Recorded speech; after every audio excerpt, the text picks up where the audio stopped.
بسم اللہ الرحمن الرحیم ان الحمد للہ نحمده ونستعینه ونستغفره من يهده الله فلا مضل له ومن يضلل فلا هادي له واشهد ان لا اله الا الله وحده لا شريك له واشهد ان سيدنا ونبينا وحبيبنا وشفيعنا وقرة اعیننا محمدا عبده ورسوله صلی اللہ تبارک و تعالی علیہ وعلی آلہ واصحابہ وازواجہ وذریتہ وبارک وسلم تسلیما کثیرا اما بعد فاعوذ باللہ من الشیطان الرجیم بسم اللہ الرحمن الرحیم الم اعہد الیکم یا بنی آدم اللہ تعبدوا الشیطان انہ لکم عدو مبین وقال تعالی قل ان کنتم تحبون اللہ فاتبعونی یحببکم اللہ ویغفر لکم ذنوبکم واللہ غفور الرحیم سبحان ربک رب العزت عما یصفون وسلام علی المرسلین والحمد للہ رب العالمین اللہم صلی علی سیدنا محمد وعلی آل سیدنا محمد وبارک وسلم۔ میرے محترم دوستو اور بزرگوں، ہم جتنے یہاں بیٹھے ہوئے ہیں، ہم میں سے ہر ایک کسی باپ کا بیٹا ہے، کسی ماں کا بیٹا ہے، کسی بہن اور بھائی کا بھائی ہے، اور کسی بیوی کا خاوند ہوگا، کسی بہن کا بھائی ہوگا۔ یہ جو تصویریں بنا رہے ہیں نا، یہ ٹھیک نہیں ہے۔ جنہوں نے تصویر بنا لی ہے ان سے درخواست ہے کہ وہ ڈیلیٹ کر دیں۔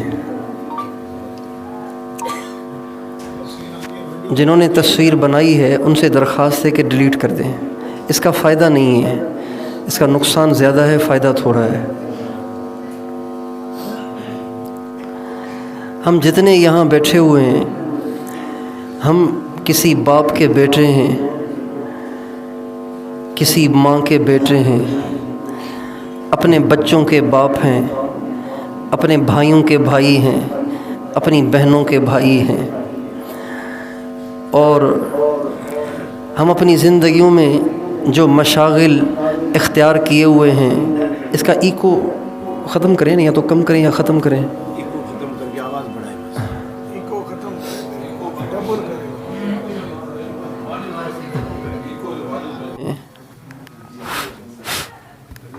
تو بند ہو گیا۔ کوئی نہ تو والے بیٹھے ہیں، اپنے بچوں کے باپ ہیں، اپنے بھائیوں کے بھائی ہیں، اور ہم جتنے مشاغل کو اختیار کیے ہوئے ہیں، وہ سارے مشاغل انہی اپنے رشتوں کو نبھانے کے لیے ہیں۔ دکاندار دکان پہ روزانہ جاتا ہے، ملازم روزانہ ملازمت پہ جاتا ہے، اپنی ڈیوٹی پہ جاتا ہے، مزدور روزانہ مزدوری پہ جاتا ہے، اس لیے کہ بوڑھی ماں ہے، بوڑھا باپ ہے، یا چھوٹے چھوٹے بچے ہیں، ان کا خرچہ اٹھانے کے لیے انسان یہ ساری مشقتیں اور پریشانیاں اٹھاتا ہے۔ لیکن جیسے اس بات کا ہمیں احساس ہے کہ ہم اپنے بچوں کے باپ ہیں، ہم اپنی بوڑھے باپ کے بیٹے ہیں، ایسے ہی ایک اور رشتہ بھی ہمیں حاصل ہے، ایک اور نسبت بھی ہمیں حاصل ہے، جس کو ہم اور آپ بھولے ہوئے ہیں۔ وہ رشتہ اور نسبت یہ ہے کہ ہم اللہ کے بندے بھی تو ہیں۔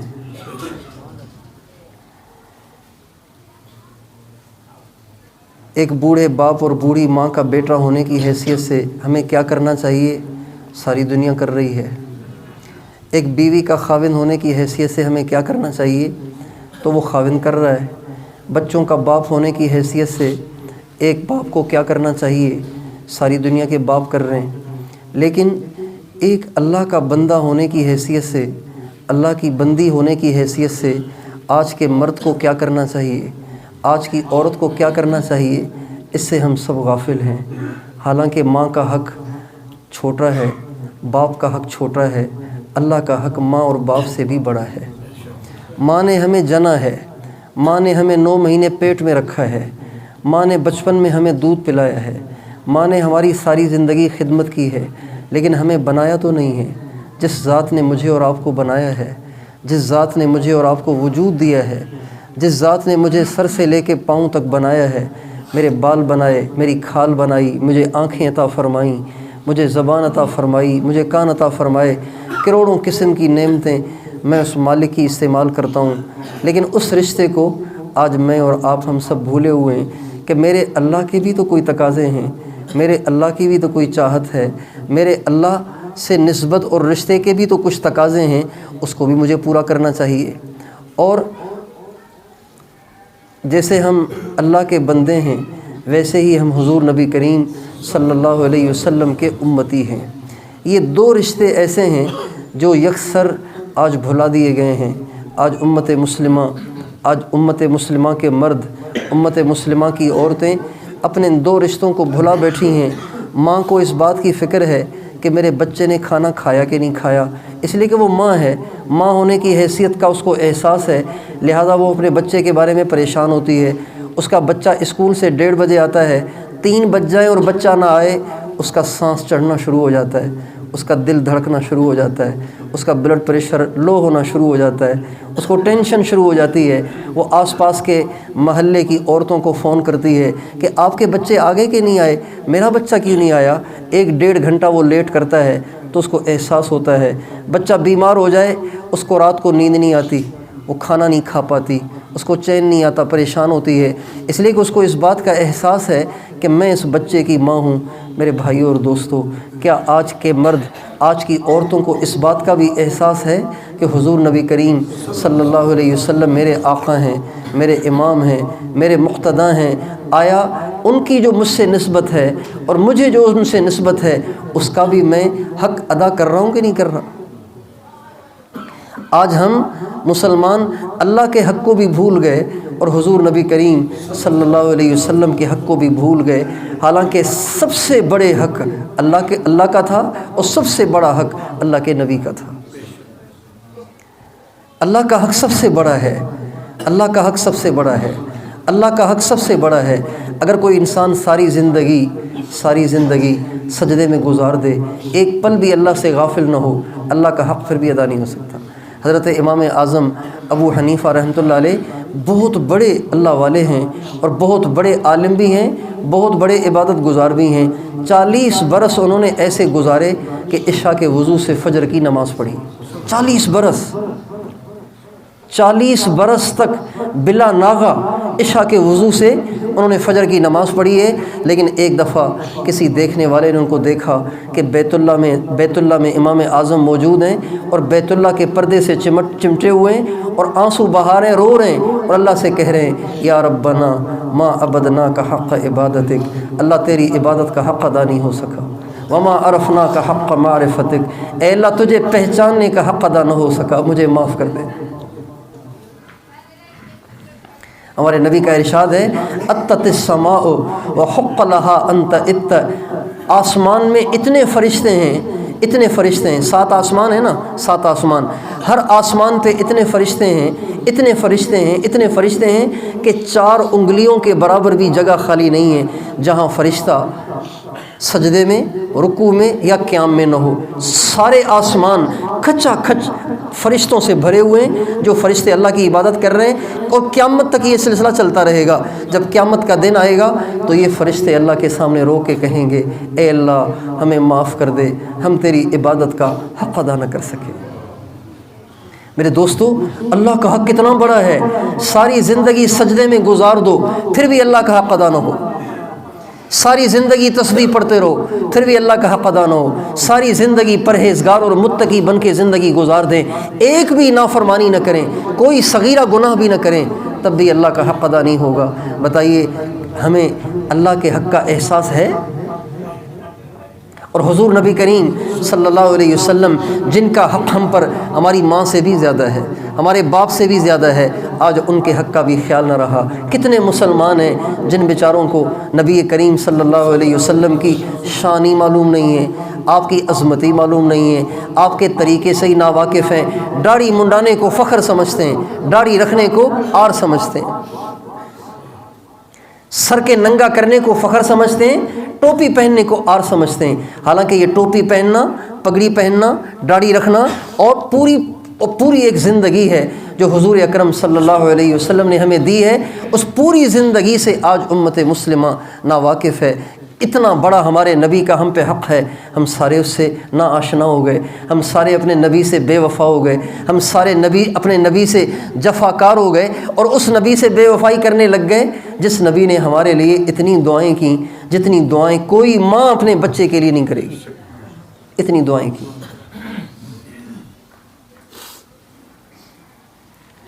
ایک دفعہ اماں عائشہ رضی اللہ عنہ کے پاس آپ علیہ السلام تشریف لائے تو اماں عائشہ فرماتی ہیں میں نے دیکھا کہ اللہ کے نبی بڑے خوش تھے، حشاش بشاش تھے۔ تو جب حشاش بشاش دیکھا تو اماں عائشہ کہتی ہیں مجھے ہمت ہو گئی کہ میں آج اپنے نبی سے اپنے دل کی بات کہوں۔ چنانچہ میں نے اللہ کے نبی سے کہا یا رسول اللہ آپ آج میرے لیے دعا تو کر دیں، خصوصی دعا میرے لیے کر دیں۔ ہم بزرگوں سے کہتے ہیں نا حضرت خصوصی دعا کرنا، خصوصی میرا نام لے کے دعا کرنا۔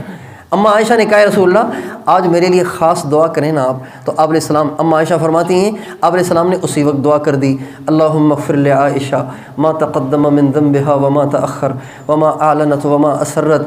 جب آپ نے اماں عائشہ کے لیے یہ دعا فرمائی تو اماں عائشہ کہتی ہیں اس دعا سے مجھے اتنی خوشی ہوئی کہ میری ہنسی چھوٹ گئی اور میں ہنستے ہنستے لوٹ پوٹ ہو گئی، میرا سر میری گود میں آ گرا۔ تو آپ علیہ السلام نے پوچھا عائشہ ایسر کی دعا ہی، تجھے میری دعا سے بہت زیادہ خوشی ہو رہی ہے؟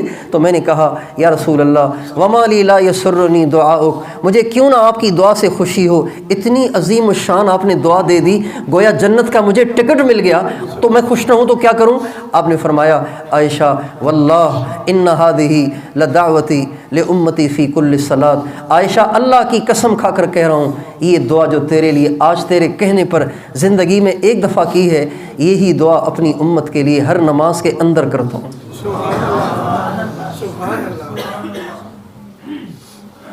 کون کسی کو اتنا یاد کرتا ہے؟ کون کسی کے لیے اتنا روتا ہے؟ کون کسی کے لیے اتنی دعائیں کرتا ہے؟ حجۃ الوداع میں آپ علیہ السلام نے نبوت کے بعد ایک حج کیا، ہجرت کے بعد ایک حج کیا، انتقال سے چند مہینے پہلے۔ اور حاجی جب حج کے لیے جاتا ہے تو سب سے زیادہ حاجی کی دعائیں عرفات میں قبول ہوتی ہیں، سب سے زیادہ حاجی کی دعائیں عرفات میں قبول ہوتی ہیں۔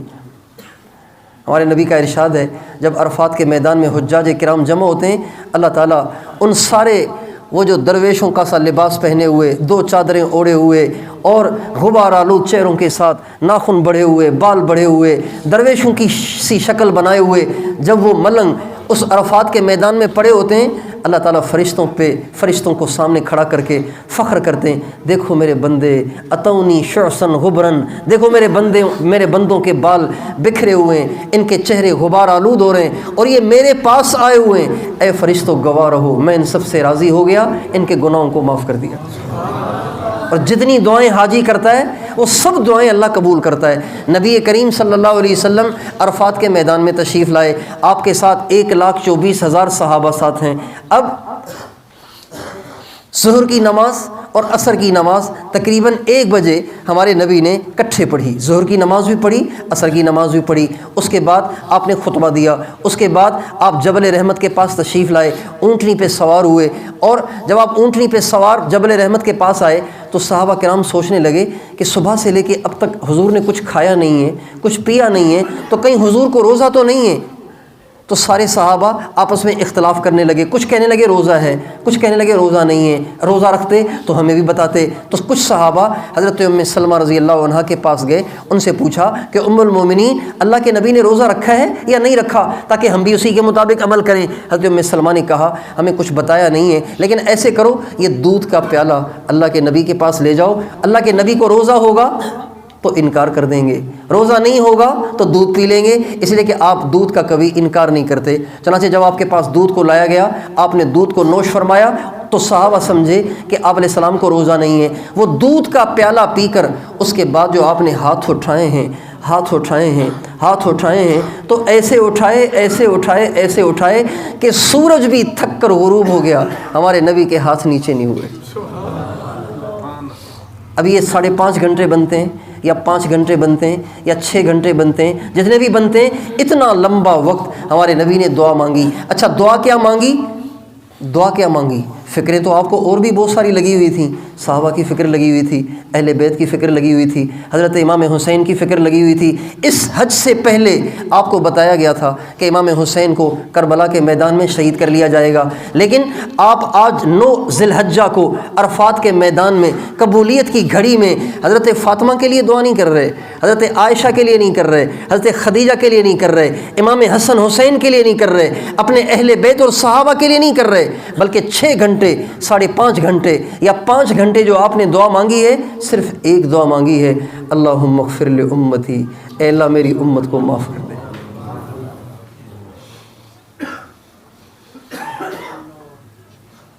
کتنا ان کا حق ہے ہم پہ، بتائیے کتنا ان کا ہم پہ حق ہے۔ آج کا مسلمان سنت کی خلاف ورزی کرتے ہوئے اور سنت کو توڑتے ہوئے، سنت کو منڈواتے ہوئے، سنت کو چھوڑتے ہوئے یہ کیوں نہیں سوچتا کہ کس کی سنت کو چھوڑ رہا ہوں؟ جس نے میرے لیے آنسو بہائے ہیں، جس نے میرے لیے اتنی لمبی لمبی دعائیں کی ہیں۔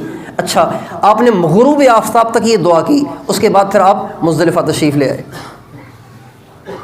مزدلفہ آ گئے، رات مزدلفہ میں گزاری اور مزدلفہ میں ہی فجر کی نماز پڑھی۔ اشراق کے وقت آپ وہاں سے منا کی طرف چلے، جب منا کی طرف جانے لگے اشراق کا وقت ہو گیا تھا، مزدلفہ میں موجود تھے، اشراق کا وقت ہو گیا تھا، تو آپ علیہ السلام مسکرا رہے تھے۔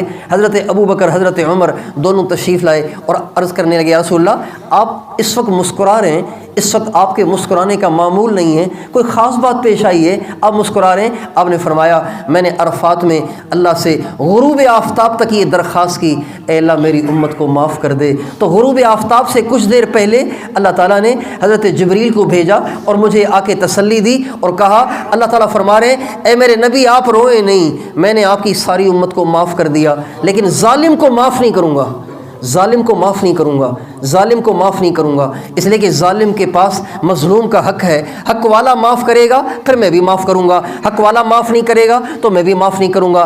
تو آپ علیہ السلام فرمانے لگے، میں نے اللہ سے پھر یہ دعا کی، اے اللہ میری امت کے جو ظالم ہیں ان کی بھی اگر بخشش ہو جائے تو تیرے خزانوں میں کون سی کمی ہو جائے گی۔ اور میں نے اللہ کے سامنے ایک درخواست رکھی کہ اے اللہ کل قیامت کے دن ظالم بھی پیش ہوگا، مظلوم بھی پیش ہوگا، مظلوم ظالم سے اپنے حق کا مطالبہ کرے گا، اے اللہ یہ بھی تو ہو سکتا ہے کہ آپ کے پاس جو لا تعداد جنتیں ہیں ان جنتوں میں سے ایک جنت کا ٹکڑا مظلوم کو دے کر راضی کر لیں اور اپنے کرم سے میری امت کے ظالم کو بھی معاف کر دیں۔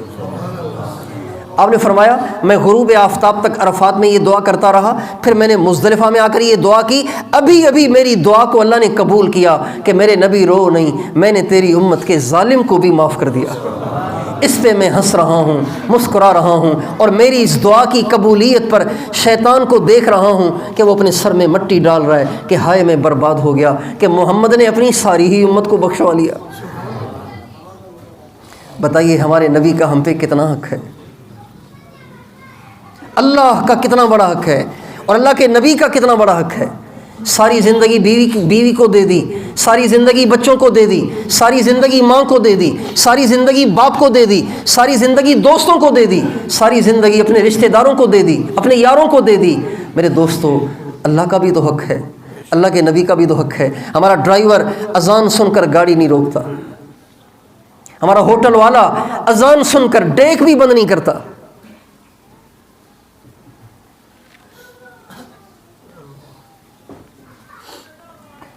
ہمارے میچ بند نہیں ہوتے، ہمارے کھیل بند نہیں ہوتے، ہماری عیاشیاں ختم نہیں ہوتی، ہماری بدماشیاں ختم نہیں ہوتی۔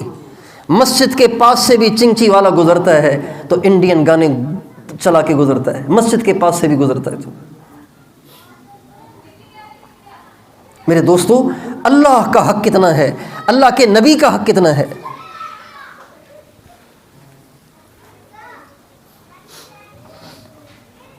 اللہ اکبر۔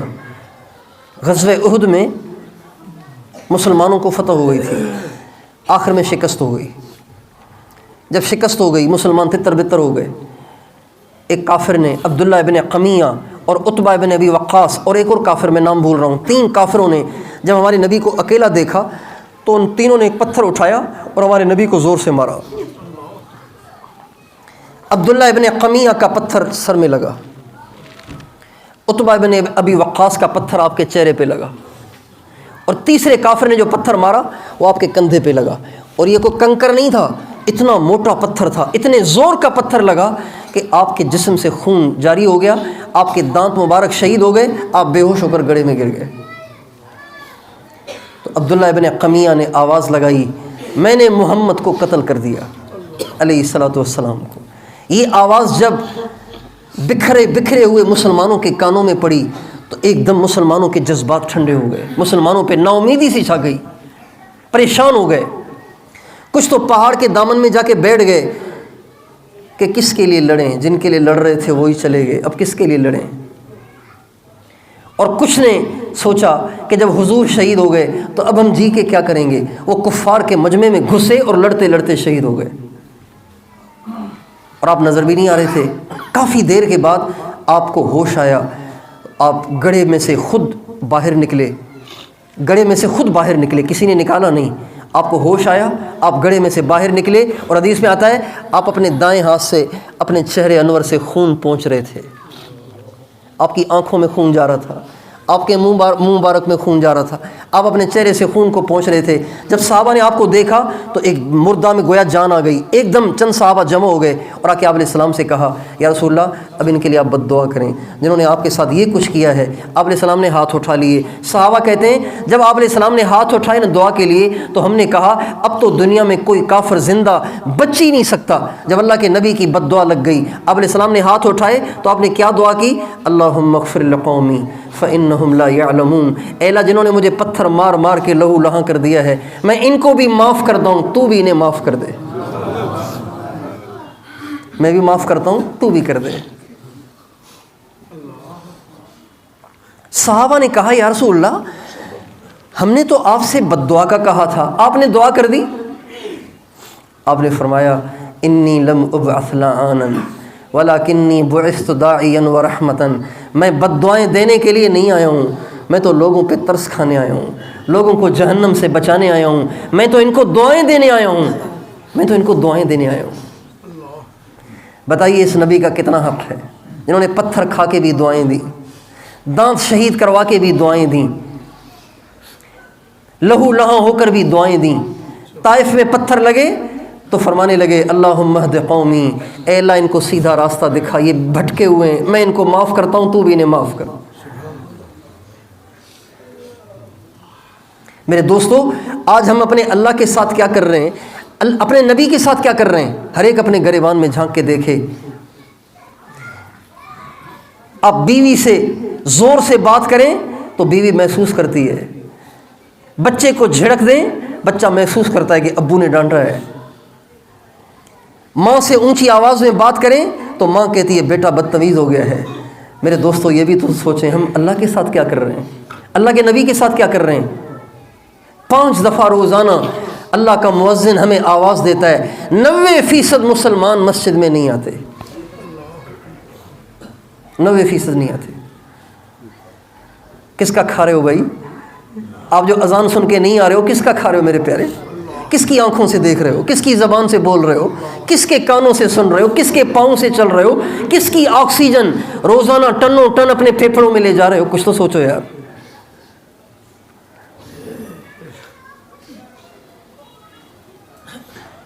افرأیتم الماء الذی تشربون، اس پانی میں غور نہیں کرتے جس پانی کو روزانہ پیتے ہو؟ اانتم انزلتموہ من المزن ام نحن المنزلون، کیا جس پانی کو پیتے ہو اس کو بادلوں سے تم نے اتارا ہے یا ہم نے اتارا ہے؟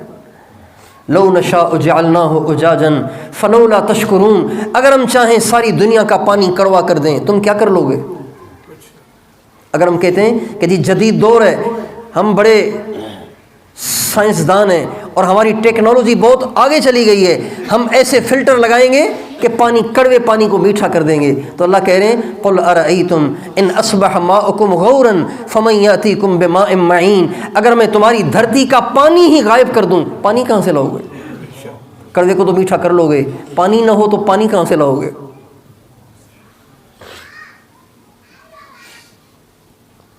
کتنا اللہ کا حق ہے، کتنا اللہ کے نبی کا حق ہے۔ آپ دنیا سے جا رہے ہیں، دنیا سے جانے کا وقت قریب ہے، آپ بتا چکے ہیں کہ میں جا رہا ہوں، انتقال سے پہلے آپ مسجد میں تشریف لائے اور آپ ممبر پہ کھڑے ہوئے اور آپ نے ممبر پہ اپنے سر پر سرخ پٹی باندھی ہوئی تھی، سر میں شدید درد تھا اور بخار ہو رہا تھا، آپ نے اپنے سر پہ ایک زور سے پٹی باندھی ہوئی تھی. جب سر میں درد زیادہ ہوتا ہے تو پٹی باندھتے نا ہم بھی، آپ نے پٹی باندھی ہوئی تھی، زرد رنگ کی پٹی، سرخ رنگ کی نہیں، زرد رنگ کی پٹی.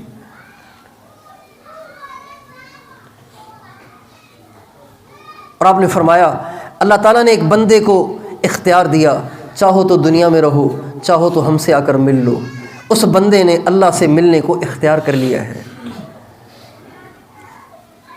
جب یہ بات آپ نے فرمائی تو حضرت صدیق اکبر رونے لگ گئے. حضرت عبداللہ ابن عباس کہتے ہیں میں حضرت ابوبکر صدیق کو دیکھ کے کہنے لگا اس بوڑھے کو کیا ہو گیا ہے، خام خواہ رو رہا ہے، کو رونے کی بات تو ہوئی نہیں. حضور تو پتہ نہیں کسی کے بارے میں بتا رہے ہیں کہ ایک بندے کو اللہ نے اختیار دیا تھا کہ چاہو تو ادھر رہو، چاہو تو ہمارے پاس آ جاؤ. اس بندے نے کہا اللہ میں تو آپ کے پاس آنا چاہتا ہوں. تو حضور تو پتہ نہیں کس کے بارے میں کہہ رہے ہیں. لیکن جب حضور کا انتقال ہوا تو سمجھ میں آئی کہ صدیق اکبر کیوں رو رہے تھے. اس موقع پہ آپ نے فرمایا میں اب دنیا سے جانے والا ہوں اور میں دنیا سے عنقریب چلا جاؤں گا. تم میں سے کسی کا میں نے حق کھایا ہو آ کے مجھ سے وصول کر لو، کسی کا دل دکھایا ہو مجھے معاف کر دو، کسی کو تکلیف دی ہو تو مجھ سے آ کے بدلہ لے لو. اس موقع پہ آپ نے یہ فرمایا تھا. پیر کا دن ہے، ربیع الاول کا مہینہ ہے، بعض کہتے ہیں 12 ربیع الاول ہے، بعض کہتے ہیں 13 ہے، بعض کہتے ہیں 14 ہے، مختلف روایتیں ہیں. 12 ربیع الاول کا مہینہ ہے، پیر کا دن ہے، چاشت کا وقت ہے، 11 ساڑھے 11 کا تقریباً ٹائم ہے. آپ علیہ السلام کو ازواج مطہرات نے چاروں طرف سے گھیرا ہوا ہے اور حضرت علی سے آپ مل رہے ہیں، حضرت فاطمہ سے مل رہے ہیں، امام حسن حسین سے مل رہے ہیں، بہت ساروں سے آپ ملے اور رخصت ہوئے، لیکن کسی سے ملتے ہوئے آپ روئے نہیں. لیکن جب امام حسن حسین کو آپ نے سینے سے لگایا تو آپ رو پڑے. اس موقع پہ حضرت اماں فاطمہ نے کہا یا رسول اللہ آپ تو جا رہے ہیں تو میرے بچوں کو کچھ دیتے جائیں. آپ نے فرمایا ام الحسن فلہ ہیبتی و سوددی و ام الحسین فلہ جرأتی و جودی. میں اپنی سرداری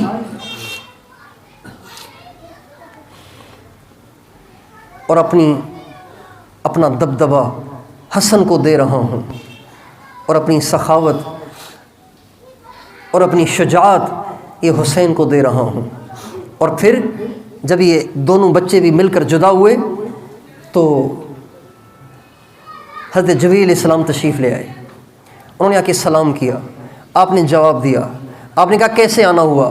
کہا جی حضرت اسرائیل دروازے پہ کھڑے ہوئے ہیں، وہ اندر آنے کی اجازت چاہ رہے ہیں، آپ کی طرف سے اجازت ہے؟ فرمایا بے شک بلا لو. وہ اندر آ گئے اور آ کے انہوں نے بھی سلام کیا، آپ نے جواب دیا. حضرت اسرائیل کہنے لگے یا رسول اللہ آپ پہلے آدمی ہیں جن سے اجازت لے کر اندر آیا ہوں، آج سے پہلے میں نے کسی سے جانے کی اجازت نہیں مانگی. آپ پہلے شخص ہیں جن کو میں نے سلام کیا ہے، آپ سے پہلے میں نے کسی کو سلام نہیں کیا. اس کے بعد حضرت اسرائیل علیہ السلام سے آپ نے فرمایا کیسے آنا ہوا؟ کہنے لگا جی اللہ نے مجھے آپ کے پاس بھیجا ہے آپ کو لینے کے لیے، لیکن اللہ نے یہ بھی کہا ہے اگر میرا حبیب رہنا چاہے تو اسے چھوڑ کے آ جانا. آپ علیہ السلام حضرت جبریل کی طرف دیکھنے لگے.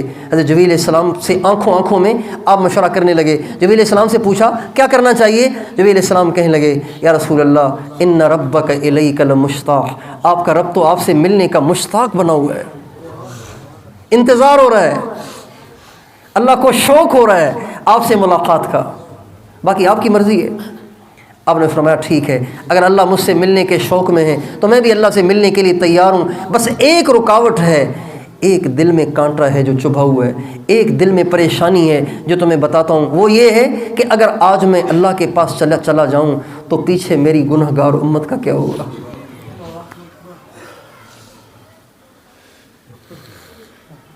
اللہ اکبر.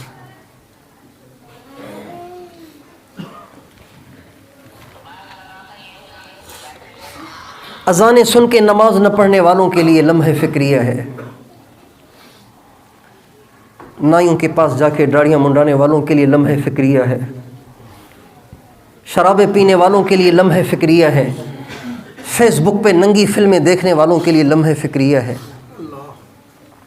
یوٹیوب پہ گندی تصویریں دیکھنے والوں کے لیے لمحہ فکریہ ہے، دکانوں پہ بیٹھ کے جھوٹ بولنے والے اور دھوکہ دینے والے، 2 نمبری کرنے والوں کے لیے لمحہ فکریہ ہے کہ آپ کا نبی آپ کے ساتھ کیا چل رہا تھا، آپ اپنے نبی کے ساتھ کیا کر رہے ہیں، آپ کے نبی کا آپ سے کیا رویہ ہے، اور آپ کا آپ کے نبی کے ساتھ کیا رویہ ہے۔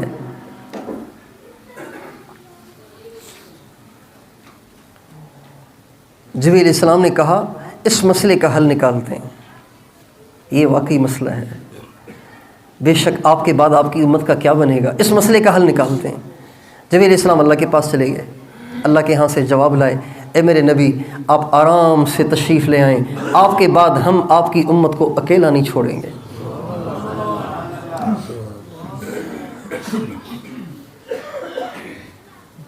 کتنا حق ہے حضور کا۔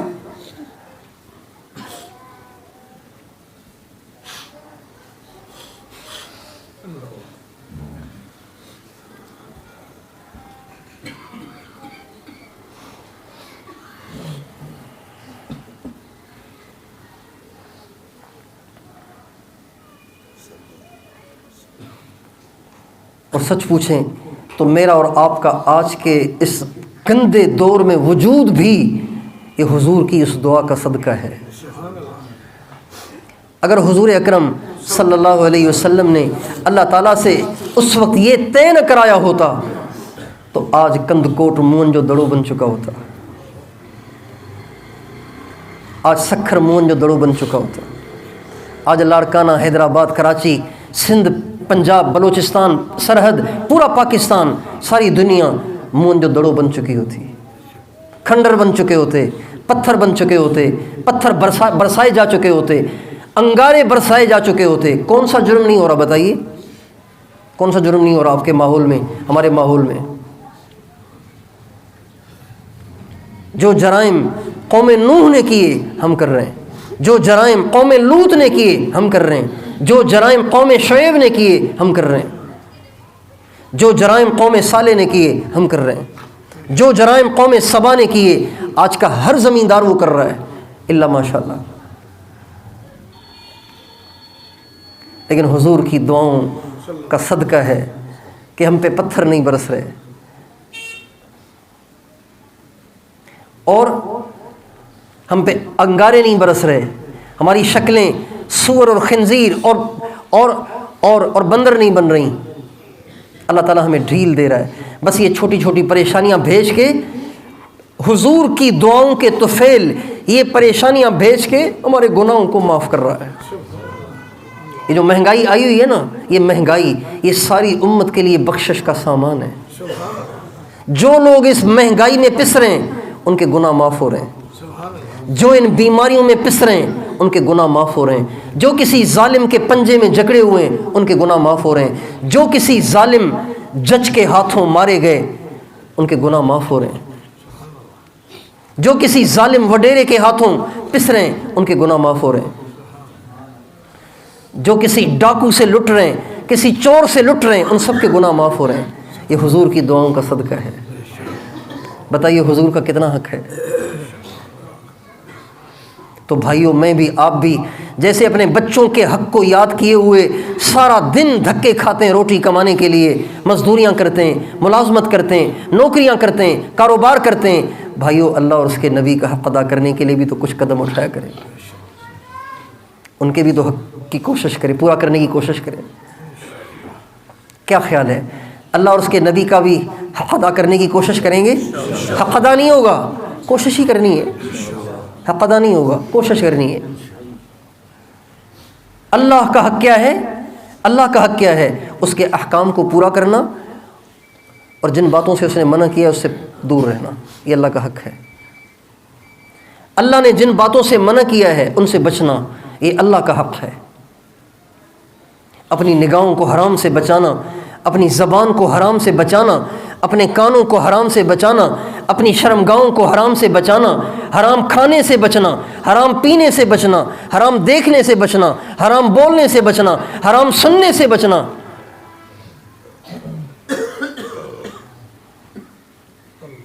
آپ بصیرت کا چشمہ لگا کر جب اپنے اندر میں جھانکیں گے نا، آپ کو اپنے اندر میں 20 حرام کاریاں نظر آئیں گی، 20 حرام کاریاں نظر آئیں گی۔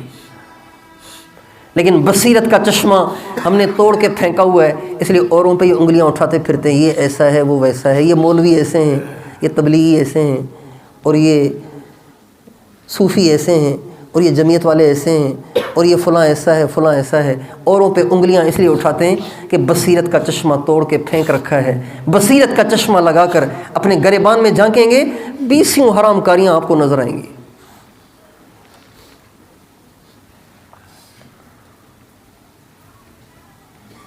یہ اللہ کا حق ہے کہ ہماری زندگی سے حرام ختم ہو جائے۔ کیا خیال ہے کون کون نیت کرتا ہے اس کی؟ اپنی زندگی سے حرام کو نکالنے کی نیت کرتے ہیں؟ کون کون نیت کرتا ہے پکی؟ نہ حرام دیکھیں گے، نہ حرام بولیں گے، نہ حرام سنیں گے، نہ حرام کھائیں گے، نہ حرام پئیں گے، نہ حرام کریں گے۔ تیار ہیں اس کے لیے؟ اللہ کے فرائض پورے کریں۔ 5 وقت نماز پڑھنا ہر مسلمان کے لیے فرض عین ہے، اس سے چھٹی ہے ہی نہیں۔ امام حسین کو چھٹی مل گئی کربلا میں نماز سے، امام حسین کو کربلا میں چھٹی مل گئی تھی، تو آپ کو چھٹی کہاں سے مل گئی ہے؟ مجھے چھٹی کہاں سے مل گئی ہے؟ کیوں نہیں آتے ہم نماز میں؟ فجر کی نماز میں کیوں نہیں اٹھتے بھائی؟ کیا ہو گیا ہے ہمیں؟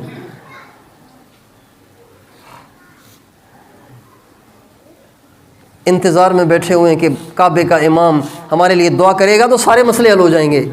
میرے بھائی، جب آپ فجر میں نہیں اٹھتے تو کعبے کا امام تو کیا، کوئی بڑے سے بڑا، اس سے بھی بڑا کوئی بڑا آدمی اللہ والا آپ کے لیے دعا کرے، آپ کے کام نہیں بنیں گے جب تک آپ پکے نمازی نہ بنیں۔ فجر کی نماز میں اٹھنا ضروری ہے۔ 5 نمازیں اپنی ذات سے بھی پابندی سے پڑھیں، اپنے سارے گھر کو نمازی بنائیں، اپنے سارے محلے کو نمازی بنائیں، اپنے سارے علاقے کو نمازی بنائیں۔ یہ ناممکن نہیں ہے کہ سارے کند کوٹ کے سارے مرد عورتیں 5 نماز پڑھنے والے بن جائیں، ناممکن نہیں ہے۔ یہ آسان ہے، اگر کوئی محنت کرے، کوشش کرے تو ہو سکتا ہے۔ تو کیا خیال ہے 5 نمازیں پابندی سے پڑھیں گے؟ کون کون بلا ناغہ مرتے دم تک 5 نمازیں جماعت سے پڑھے گا؟ اے اللہ ان سب کو توفیق دے، مجھے بھی توفیق دے۔ اللہ کی توفیق کے بغیر نہیں ہوتا۔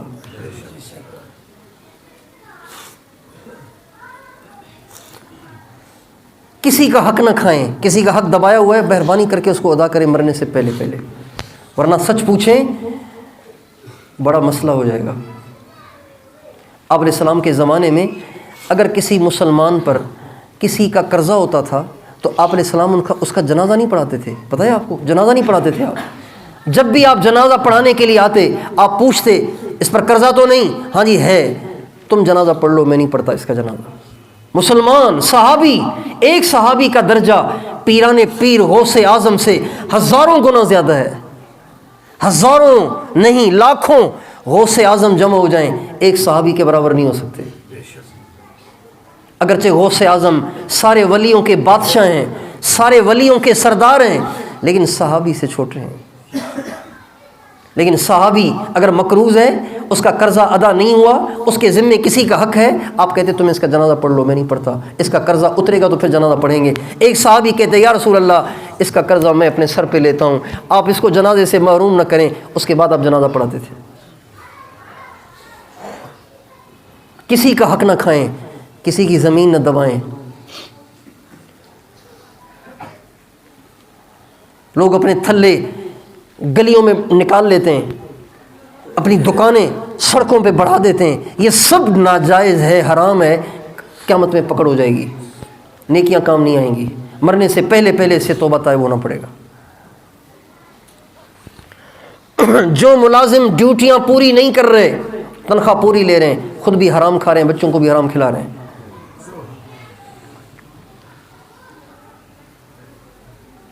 جو افسر، جو سرکاری ملازم مٹھائی کے نام پر، خرچی کے نام پر، چائے کے نام پر پیسے لے رہے ہیں، ان کی دعائیں مردود ہیں، ان کے پیٹ میں حرام ہے، ان کے لیے دوزخ کی آگ تیار ہے۔ اس لیے اللہ کے حقوق پورے کر لیں اور مخلوق کے حقوق ادا کریں۔ اور نبی کریم صلی اللہ علیہ وسلم کا حق کیا ہے کہ اپنے سر سے لے کے پاؤں تک پورے جسم کو سنت سے سجا لیں۔ سرکار دو عالم سے اچھا طریقہ کسی اور کا نہیں ہو سکتا۔ کتنے نادان ہیں مسلمان، کتنے ناسمجھ ہیں مسلمان کہ ناموس رسالت پہ تو کٹر مرنے کو تیار ہیں اور خود حضور کے طریقے کو اختیار کرنے کے لیے تیار نہیں ہیں۔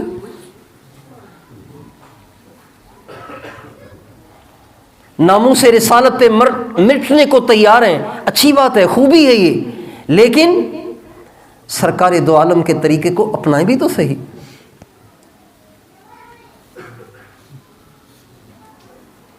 اس بات پہ ہمارا عقیدہ اور ایمان ہے کہ نبی کریم صلی اللہ علیہ وسلم سے اچھا طریقہ کسی کا نہیں ہے۔ کیوں بھائی، ہے کہ نہیں؟ ایسے ہے کہ نہیں؟ ہمارے نبی سے اچھا طریقہ کسی کا ہو سکتا ہے؟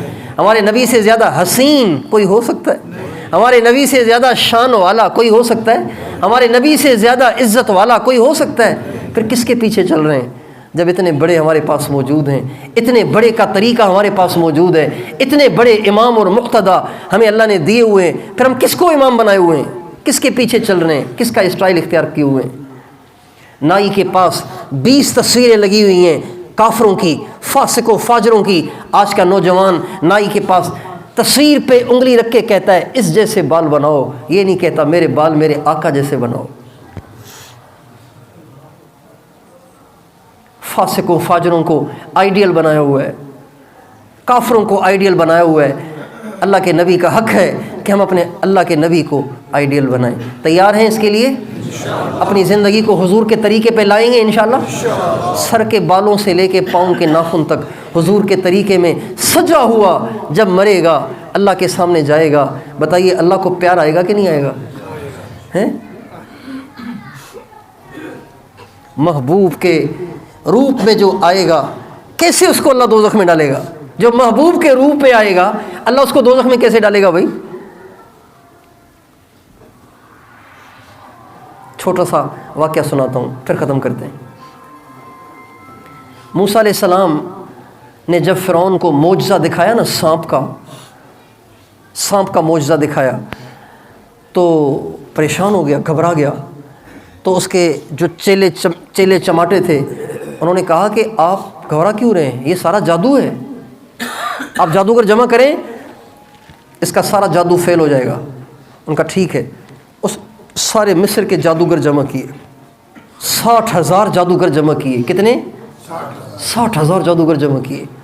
ان سے کہا کہ ایسا جادو بنا کے لاؤ کہ لاٹھی سے سانپ بن جائے، اس لیے کہ میرے مقابلے میں جو شخص کھڑا ہوا ہے موسیٰ، وہ بھی لاٹھی کو سانپ بناتا ہے، تم بھی ایسا جادو بناؤ کہ لاٹھی کو سانپ بنائے۔ تو جادوگر کہنے لگے ہم صرف لاٹھی کو سانپ نہیں بنائیں گے، لاٹھی کو بھی سانپ بنائیں گے، رسی کو بھی سانپ بنائیں گے۔ جب ہم یوں کریں گے تو اس پہ غالب آ جائیں گے۔ لیکن اللہ کی شان جب میدان میں آئے تو معاملہ بالکل الٹ ہو گیا۔ اللہ تعالیٰ نے ان سارے جادوگروں کو ایمان دے دیا۔ جب یہ سارے کے سارے مومن بن گئے تو موسیٰ علیہ السلام چونکہ اللہ سے ہم کلام ہو لیتے تھے، تو موسیٰ علیہ السلام اللہ پاک سے کہنے لگے یا اللہ، یہ تو مجھے ہرانے آئے تھے، یہ تو مجھے نیچا دکھانے آئے تھے، یہ تو مجھے خوار کرنے آئے تھے، رسوا کرنے آئے تھے، آپ نے ان کو ہدایت دے کر میرا صحابی بنا دیا، تو ان کی کون سی ادا آپ کو پسند آ گئی؟ تو اللہ تعالیٰ نے کہا موسیٰ یہ آئے تو تجھے ہرانے تھے، آئے تو تجھے رسوا کرنے تھے، لیکن چونکہ تیرے جیسا جبہ پہن کے آئے تھے اس لیے مجھے اچھے لگ گئے، تیرے جیسا جبہ پہن کے آئے تھے اس لیے مجھے اچھے لگ گئے، تیرے جیسی لاٹھی لے کے آئے تھے اس لیے مجھے اچھے لگ گئے۔ موسیٰ علیہ السلام کے بھی ہاتھ میں لاٹھی تھی، وہ بھی لاٹھی لے کے آئے تھے۔ تو جو موسیٰ علیہ السلام کے روپ میں آیا، کافر بن کر آیا، اللہ کو اچھا لگ گیا، ایمان کی دولت سے منور ہو گیا، تو جو محمد مصطفیٰ کے روپ میں آئے گا اللہ کو کتنا اس پہ پیار آئے گا۔ تو حضور کے روپ میں مرنے کی نیت کریں۔ زندگی پہ بھروسہ نہیں ہے، زندگی پہ بھروسہ نہیں ہے، ایسے نہ ہو کہ ہم آج رات ہی کو دنیا سے رخصت ہو جائیں، کل چلے جائیں۔ اس لیے ابھی اسی مجلس میں بیٹھے بیٹھے اس بات کی نیت کریں کہ اپنا روپ اپنے نبی والا بنائیں گے۔ کون کون اس کے لیے تیار ہے؟ ویسے ہماری عادت تو نہیں ہے، لیکن میں بن چاہے اب ایک ضرورت سمجھ کر آپ کے سامنے یہ بات رکھ ہی دیتا ہوں، آپ شرمندہ نہ ہوں، ناراض بھی نہ ہوں۔ کہہ دوں بات، آپ ناراض تو نہیں ہوں گے؟ وہ یہ ہے کہ داڑیاں رکھو یار، اپنے چہرے پہ پوری داڑھی سجاؤ، منڈاؤ بھی نہیں کٹاؤ بھی نہیں۔ داڑھی رکھا ہوا ملا نہیں ہے، یہ نبی کا غلام ہے۔ اس کو ملا بن کے سنت کی تحقیر کرنے والا اسلام سے خارج ہو جاتا ہے۔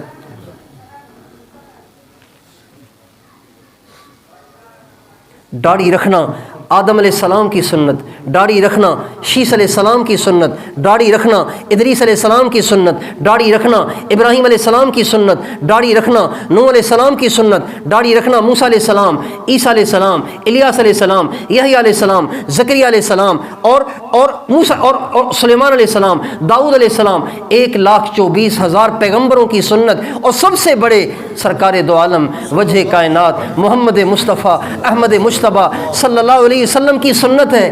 ہم کیوں اس سے پیچھے ہوئے ہیں یار؟ کیوں اس کو چھوڑے ہوئے ہیں؟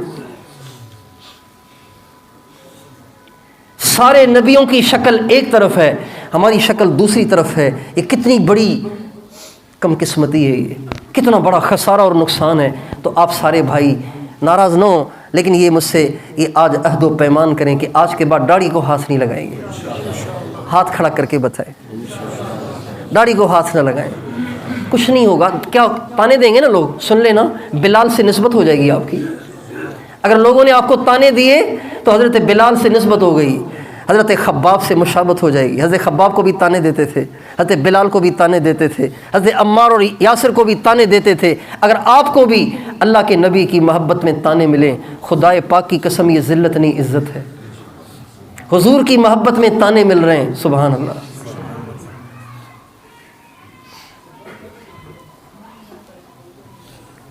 ایک شاعر ہے عرب کا ایک شاعر ہے، ایک عورت پہ عاشق ہو گیا، ایک عورت پہ عاشق ہو گیا۔ عرب کا ایک شاعر ہے، سن رہے ہیں کہ نہیں سن رہے؟ تھک تو نہیں گئے آپ؟ عرب کا ایک شاعر ہے، ایک عورت پہ عاشق ہو گیا۔ جب عاشق ہوا تو لوگوں نے اس کو بدنام کرنا شروع کیا۔ جہاں سے گزرتا لوگ سیٹیاں بجاتے، لوگ تالیاں بجاتے، اور لوگ آوازیں کستے اور اسے ذلیل کرتے، خوار کرتے۔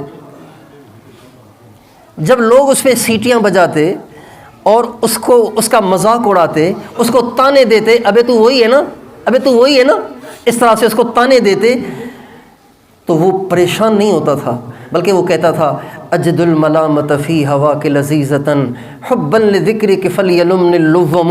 میرے محبوب، تیری محبت میں لوگ مجھے جو تانے دیتے ہیں، مجھے اس میں بھی مزہ آتا ہے۔ تیری محبت میں لوگ مجھے تانے دیتے ہیں، مجھے اس میں بھی مزہ آتا ہے۔ اس لیے کہ جب لوگ تانا دیتے ہیں، تیرا نام لیتے ہیں، وہ مجھے تانے دینے کے مزے لیتے ہیں، میں تیرے نام کو سن سن کے مزے لیتا ہوں۔ تو لوگ اگر داڑھی رکھنے سے تانا دیں، سن لیا کریں، حضور کی محبت میں تانے میں بھی مزہ ہے۔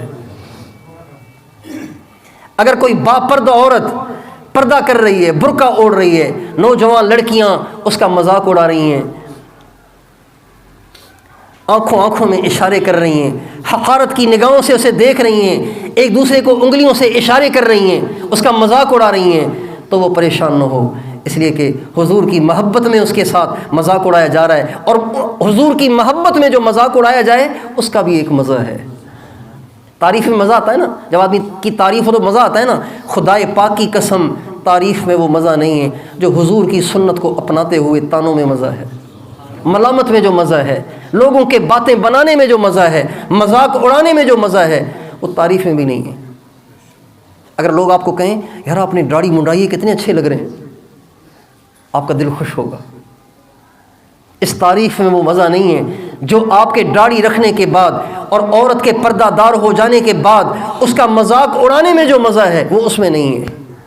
اس لیے آپ سارے نیت کریں، انشاءاللہ حضور کے طریقے سے ہٹ کے اب زندگی نہیں گزارنی۔ بھائی تیار ہیں نا انشاءاللہ؟ اللہ تعالیٰ مجھے بھی توفیق دے یار، آپ کو بھی توفیق دے۔ ہم سارے کمزور ہیں، ماحول ہی کچھ ایسا بن چکا ہے کہ دین پہ چلنے کو دل ہی نہیں کرتا، اور خود بھی یہ زندگی اختیار کریں، اوروں کو بھی اس پہ لانے کی کوشش کریں اور محنت کریں۔ آپ میں سے ہر ایک اگر روزانہ محنت کرے، کوشش کرے، اوروں کو ایسا بناتا رہے، اوروں کی ذہن سازی کرتا رہے۔ انسان کی اگر ذہن سازی ہو جائے نا تو وہ سب کچھ کر لیتا ہے۔ ذہن سازی کی بات ہے، ذہن سازی ہو جائے تو وہ ہر قسم کی ذلت اٹھا لیتا ہے۔ ذہن سازی نہ ہو تو پھر کرنا مشکل ہوتا ہے. تو آپ ہر ایک سے ملیں، ہر ایک کو سمجھائیں، ہر ایک کی ذہن سازی کریں اور اس کو سمجھائیں کہ اللہ کا کتنا حق ہے، اللہ کے نبی کا کتنا حق ہے، اللہ کے نبی کی ماننے میں، اللہ کی ماننے میں کتنی بڑی کامیابی ہے. تو بھئی اوروں پہ بھی محنت کریں گے نا انشاءاللہ. اللہ تعالی ہم سب کو توفیق عطا فرمائے اور تبلیغ میں بھی جانے کی نیت کریں. ٹھیک ہے نا؟ ہاں، تبلیغ میں بھی جانے کی نیت کریں. بے شک اگر 4 مہینے سال کی ہمت نہیں ہے تو 3 دن سے شروع کر لیں اور اہل اللہ کی صحبت اختیار کریں، اہل اللہ سے استفادہ کریں، اہل اللہ کے پاس بیٹھیں، اہل اللہ سے اپنا رابطہ رکھیں، تعلق رکھیں. اہل اللہ کی صحبت آپ نہیں بھی چاہیں گے نا، ان کی صحبت آپ کو اچھا کر دے گی، ان کی صحبت آپ کو سدھار دے گی، آپ کے اندر سے کمیاں کوتاہیاں دور کر دے گی. کوشش کریں گے انشاءاللہ. اللہ تعالیٰ ہم سب کو توفیق عطا فرمائے.